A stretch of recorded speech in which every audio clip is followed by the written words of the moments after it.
Históricamente, la llamada campaña nacional de 1856-1857 ha sido considerada nuestra verdadera guerra de independencia porque este hecho significó la primera guerra anticolonial y antiimperialista luego del periodo de la independencia. Y es así porque según los historiadores, la independencia de Costa Rica llegó sin lucha y sin complicaciones, y no fue hasta 35 años después, en el gobierno de Juan Rafael Mora, que el pueblo costarricense se levantó ante una amenaza real. Walker ingresa a Nicaragua en 1855 por invitación del gobierno liberal y esto significó para el gobierno de Costa Rica, para Juan Rafael Mora Porras, que tenía representación diplomática en el norte de los Estados Unidos, significaba una amenaza principalmente porque Walker era sureño, era de Tennessee y era inspirado por ideales esclavistas.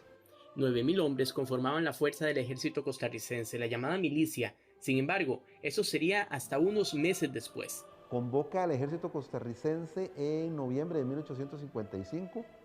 De hecho, llama a sus milicias para que se integren, pero el gobierno, o más bien el ejército, partió hacia Nicaragua hasta inicios de marzo, el 4 de marzo de 1856. Es decir, que luego de la convocatoria, luego de la declaratoria de guerra, el gobierno procuró que primeramente se diera la recolección del grano del café.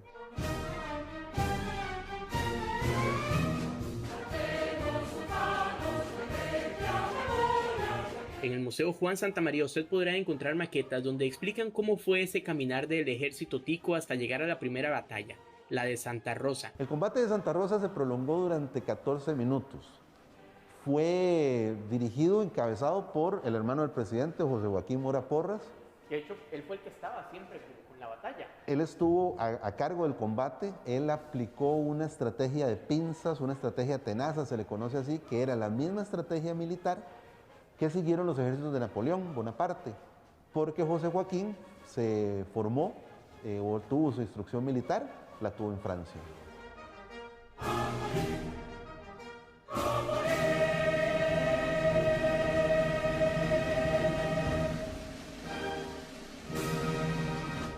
Luego del triunfo que todos conocemos, las tropas siguieron avanzando hasta Nicaragua.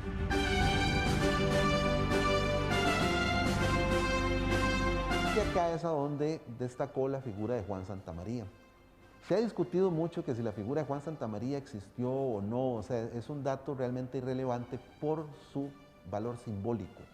Juan Santamaría representa a todos los soldados que participaron en la guerra de 1856, que sin ejercer o que sin ostentar un alto rango militar, él hizo una acción que resultó determinante para el triunfo en el combate.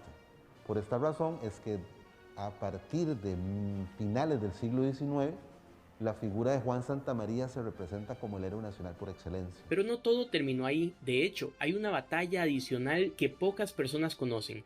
Luego entonces de la afectación por la peste del cólera, el ejército costarricense vuelve a participar en la guerra contra los filibusteros a partir de noviembre de 1856, cuando un grupo de 200 soldados al mando del mayor, en aquel entonces Máximo Blanco, se dirigieron hacia el río San Carlos con el propósito de tomar el río San Juan. Y a partir de ahí se tomaron posiciones que el ejército costarricense tuvo el control del río San Juan prácticamente en enero de 1857.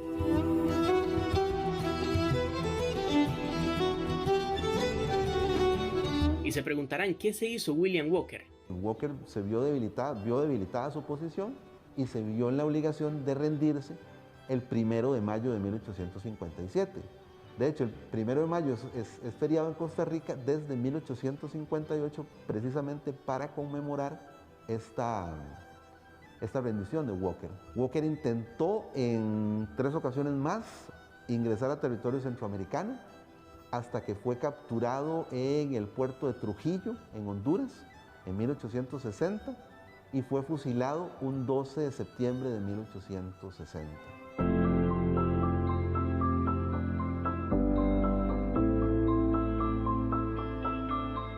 Irónicamente, 18 días después y de la misma forma, murió quien fue el creador de todo este movimiento que nos logró consolidar como un país libre e independiente, don Juan Rafael Mora. Juan injustamente fue fusilado, no merecía esto.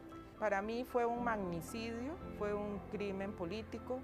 Creyó y consideró que estaba haciendo lo mejor por su país, pero en ese momento lo que se estaba dando era una lucha entre facciones internas, entre los que son las élites, los miembros de las familias más prominentes de este país. Muchísimas gracias a usted.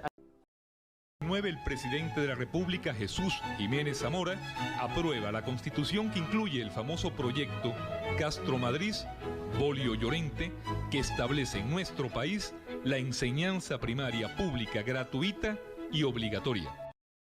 Vladimir Lenin. Si no eres parte de la solución, eres parte del problema. Actúa.